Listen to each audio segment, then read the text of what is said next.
Dear follower, I'm sure this has happened to you at some point.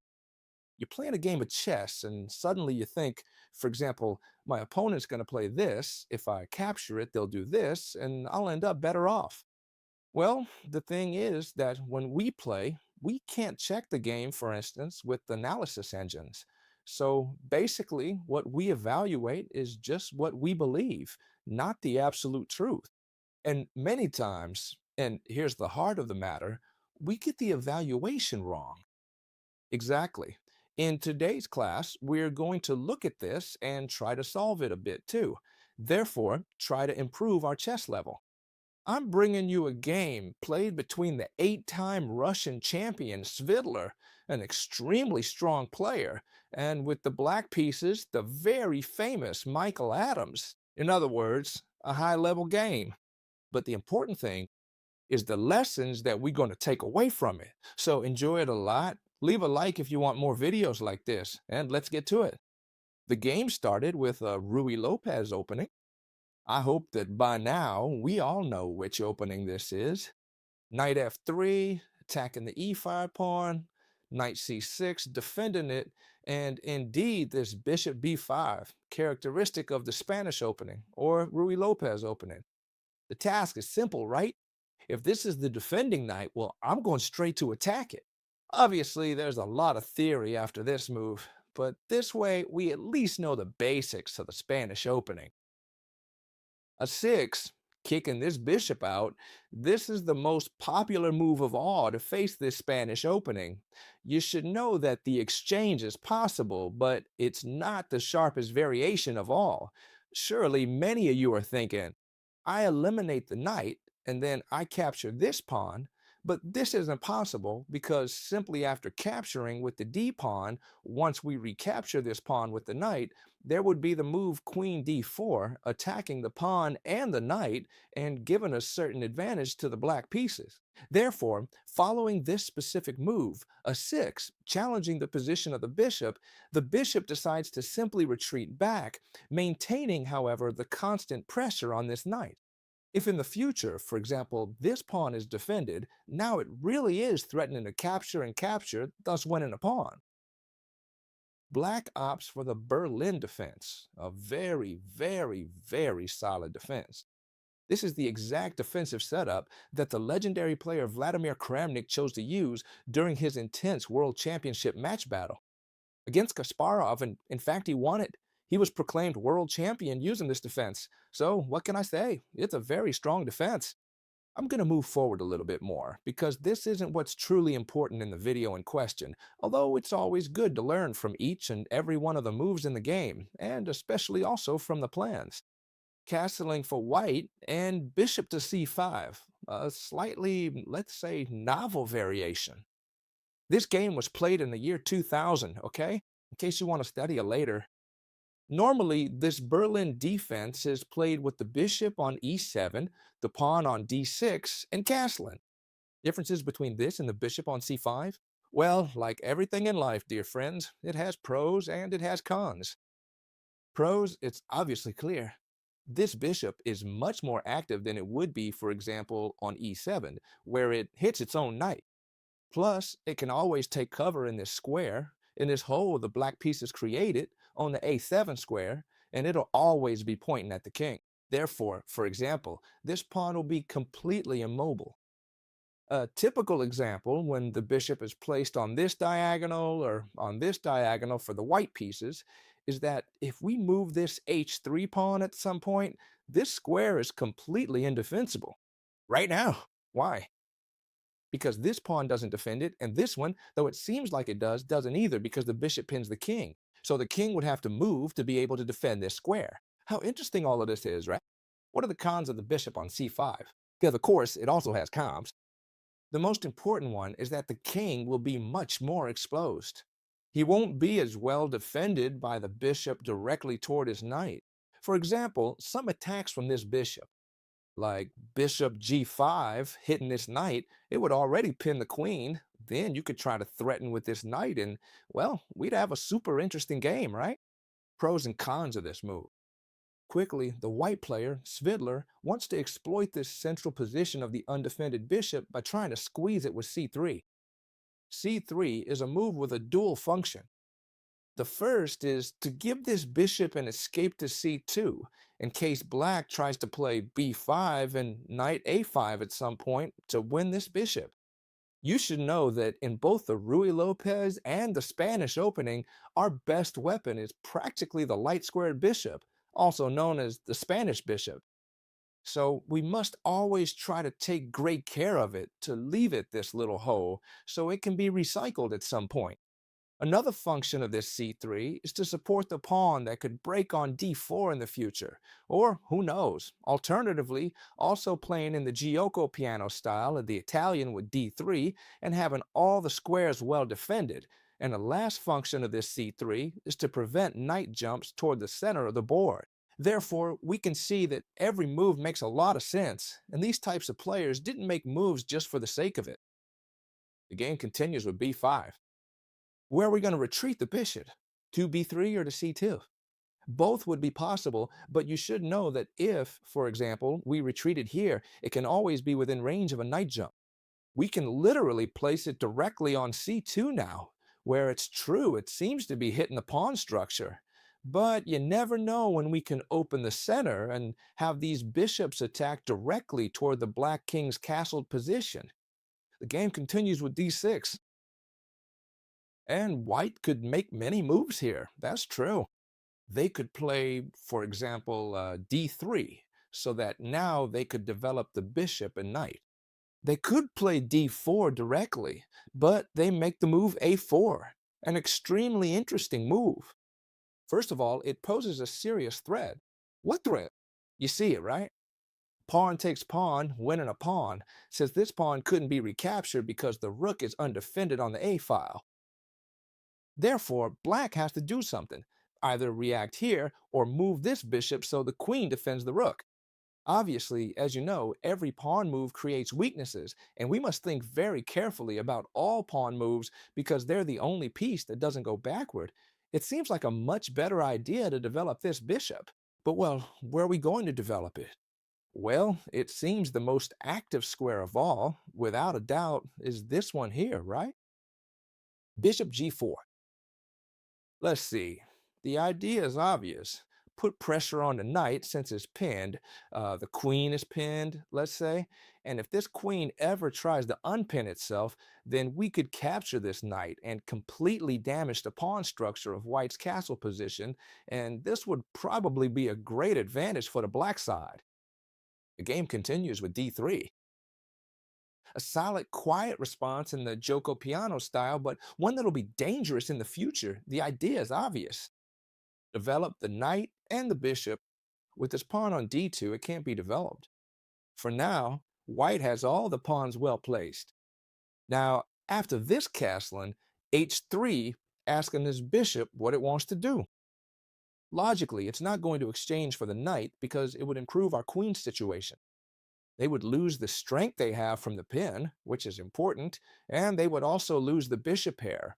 Therefore, bishop takes knight is a move that has 3 flaws and no added value. So without a doubt, the best move is to retreat the bishop to the only square that maintains pressure on the knight and the queen. The game continues with knight from b to d2, although at first glance, the development of our dark squared bishop is being delayed. All this is very, very theoretical in these types of structures. The knight comes out via b2 to try to also defend this knight. And not only that, but in some cases, this knight tries to do this typical maneuver. Rook e1, knight f1, knight g3, from where it very strongly attacks this bishop, which should retreat, and then they usually come with the knights to f5, to the beloved and hated for the black pieces, Kasparov's office, which is placing a knight on f5 in these types of positions. Look how interesting these types of knight maneuvers are, right? It's so interesting to understand these games in such depth because you really learn a lot. And you'll see that today's game will blow your mind because many pieces will be traded soon. And in a few moves, you'll have very few pieces left on the board, but with extreme positional understanding. Look at black's move, b4. What do you think of this move? Well, it's interesting. I won't deny that. And we always have to keep these moves in mind and try to tread very, very, very carefully.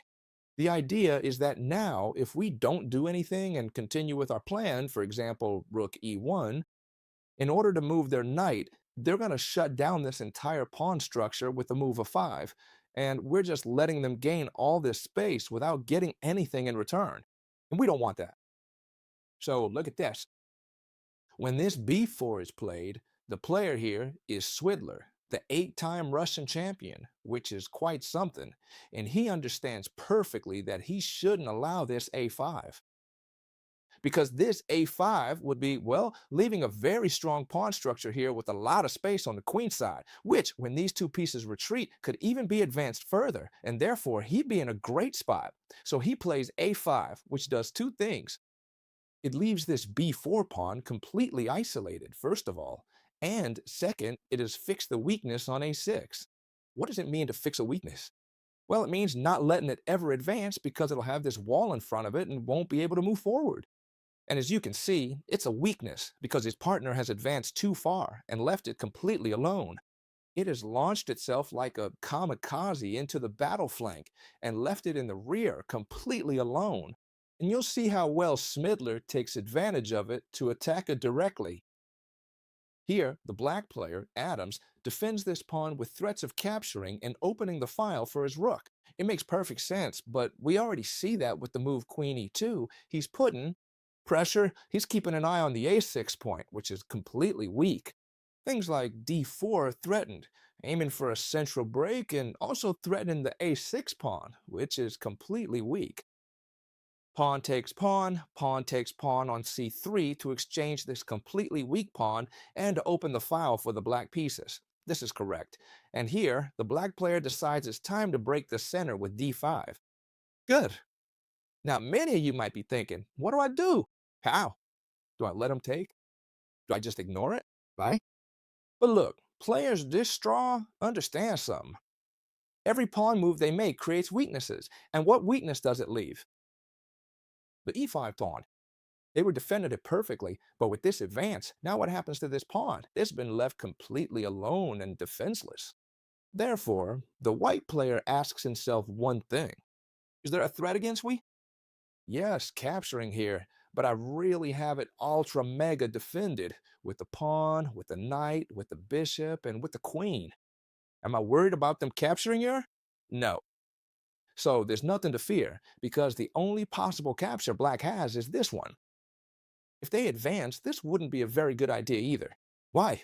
Because simply we, for example, let's suppose the white plays here, and they play something like, I don't know, I'm going to make it up. I don't know what to tell you. Let's kick out this bishop, for example. Black leaves, right? This would be a completely normal move. White continues to press, right? For example, this knight. Actually, what I'm seeing here is that black never has time to either capture or advance. And if they capture to threaten this pawn, we're simply going to bring more pieces to the attack. So now you're going to be blown away by the move white makes. Now you're going to be blown away. You're going to like this move a lot. Here, after this d5, he realizes exactly that he doesn't care at all if they capture or advance because the tempos we have to win are many, and he makes the surprising and at the same time very good move d4. Well, surely this would be very scary for many of you. There are many central captures here. What can happen? Can many things happen? Nah, don't worry.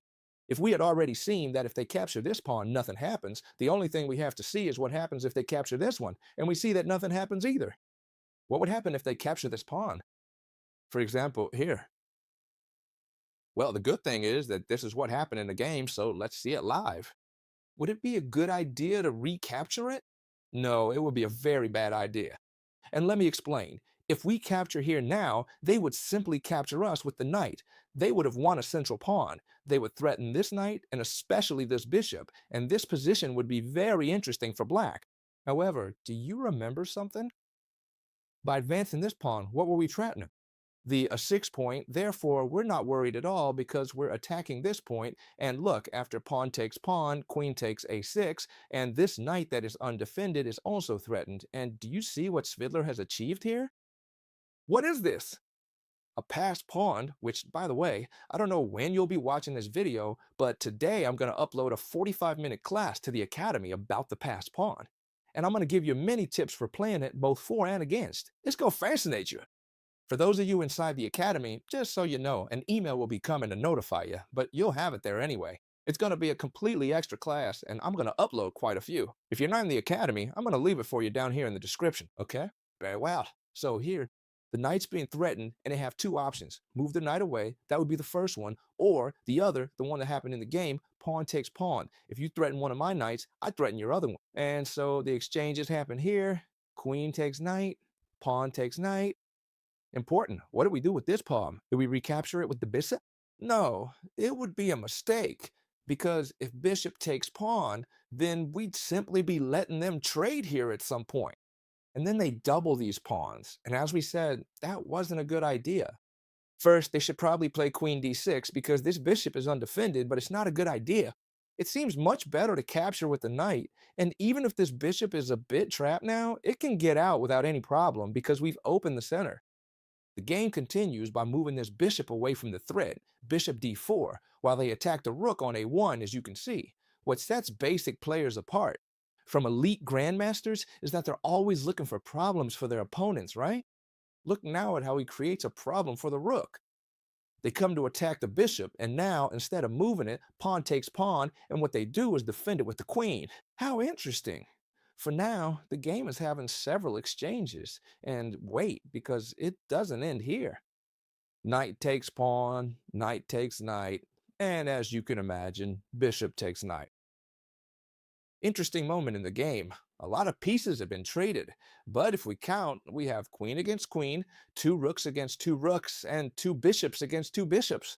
And then for pawns, we have 3 against 3 here, and a passed pawn on C for black, and a passed pawn on A for white. Very well, but if we evaluate who's better here, what would you say? Well, probably for the machines, for the analysis engines, this would be a very close position. Why? Because both sides have the same pieces, a passed pawn for each, and machines defend everything. But in practice, who's going to have a planned advantage? Who's going to be easier to play? Logically, the white pieces. Why? Because look at this passed pawn. Not only is it much closer to promoting, but no one is blocking it, and it's also supported by the rook. And not only that, but this bishop can move, and the other rook can also come to support, right? So here, in practice, the white pieces are much better, but look how interesting. Black comes to attack the rook. They probably had already calculated this beautiful combination made by the white player, Svidler. However, here you have to calculate two moves mainly. The first would be rook e1, which is not a good move. It's not a good move because here, honestly, black would still win a rook with this move right here. Both the queen and rook are under attack. So tell me, Chesty Cherry, why isn't this move so good? Because it's a tactical blow. You must always look for tactical blows when there are loose pieces on the board. This piece is loose, meaning no one defends it, and the move bishop takes h7 would win back the piece while gaining a pawn. If king takes, then the queen would come through here and win this bishop. And not only that, but it's also attacking this other bishop. Michael Adams had already anticipated this, and that's why after the check he moved the king back to the 8th square. The game continues in the following way. The bishop retreats almost to its original square, and he doesn't care if they capture this rook. And let me explain. Capturing this rook probably would have been interesting, but it's actually quite scary. Why? Because if the rook is captured, the queen could surely come to e4, threatening the bishop, threatening checkmate, then f5 would follow, queen f4, threatening to enter with both bishops. Also with the rook, and this would be, well, very dangerous. Very, very dangerous. But watch out, the machines would defend themselves. However, a human is afraid to capture this rook because the threats are so strong that it would probably scare all of us. So what black does here is play rook e8. The game continues with rook e1. Now, before it's too late, he's basically saying, I'm not going to let you capture the rook, but having said that, this looks like it's winning for black. Why? I'm going to leave you thinking about where you would place that queen. If you want, you can pause the video. You've realized it, right? That queen doesn't have a single square. That queen is lost. So here, mistakenly, and this is what often happens to us, the black player might evaluate, I'm much better here. I'm going to win my opponent's queen and he won't be able to checkmate me. And that's correct. But what he completely miscalculated in his assessment is that the queen could actually be sacrificed, trading the queen for a rook and then promoting a pawn to a new queen. And now rook for bishop, and the material is the same. We're equal in material. Why? Because white has traded their queen for a rook, a bishop, and a pawn, right? So it's 9 points against 9 points, but white's pieces are much, much better. Let me explain. This rook is going to enter at any moment. The king's safety is terrible. The two bishops, well, the thing is how strong the two bishops are, friends, when there's an open position, meaning without pawns. Why? Because they occupy all the squares on the board. They're very strong. One occupies all the white ones and the other all the black ones. And the combination with the two rooks against this king really makes this position much better for the white pieces. And I'm going to show you, and you're going to love it. Look at how Svidler uses the pieces here, saying, look at how I'm going to do it, huh? The move e5 makes all the sense in the world. It defends against his bishop. We might think that a good move here would be, for example, pinning this bishop against the queen and then attacking it with the bishop. But actually, the move queen f6 keeps defending and absolutely nothing would happen here, and they get out of the pin. So look at what the white player correctly does here. Besides the material equality and the attack they have on the enemy king, what strong asset do they have that it seems we've already forgotten? That massive pass pawn that now moves to a6, and it's going to be a beastly headache. Queen d7, a7, rook 8, and this pawn is simply one square away from promoting. And if you want, you can pause the video right now, because here the white player, Svidler, made a spectacular move that'll make your hair stand on end. I'm going to say it right now. The move is as follows. Rook takes pawn. Rook takes e5, obviously a double exclamation mark. I ask you, can that rook be taken? Well, no, it didn't happen in the game, but if this rook had been captured, let's try to mentally calculate what would have happened. It's not hard to understand. So look, if bishop takes rook, this rook comes to h4, given check. The king would have to move away, see? And then what would happen? That between the two bishops given check, the king would have to move, the other bishop would also come in given check, or more precisely, even entering with the rook on the back rank, and the king would have to move. For example, after a check, the bishop covers the exchanges. Since the rook has come to check the king, we would capture this rook here, and what would happen is that simply this rook has been exchanged for this one, but really, this pawn's promotion could no longer be stopped in any way. Why? Because when the rook is back here, simply the only thing they can do to avoid the plan, for example, of rook b1 and promotion, would be to threaten this pawn with the queen, for example, by placing the queen around here. But what would happen? That then, since the king, for example, would be around here, the rook would sacrifice itself given check, the king would have to capture it, and then it would promote. Look what an interesting version, huh? That you can review again, or you can do it yourselves on the board, so you don't get bored of what would happen if black decides to capture this gift, to accept this gift. And obviously they didn't, but instead they made this move here, g6, trying to defend against the entry of the bishop as well, and especially that of the rook. And how does the game continue? Well, the rook, if it can't enter through here, places itself on the fourth rank, where it not only wants to enter through here, but also threatens the bishop. A bishop that must move or at least be defended, so that now at least they attack this a7 pawn, right? That's what they really want to do, capture that pawn. But look at how the white player continues with a lot of patience. Rook a6. It's threatening to enter through here with drastic consequences. Black won't be able to defend themselves, but at least they can recover this pawn. And look what a beautiful way to finish. Rook takes g6. Do you see what's being threatened or not with rook takes g6? Mate on the next move. The typical two rook mate, even though there are more pieces on the board, right? So here black tries to defend against this checkmate.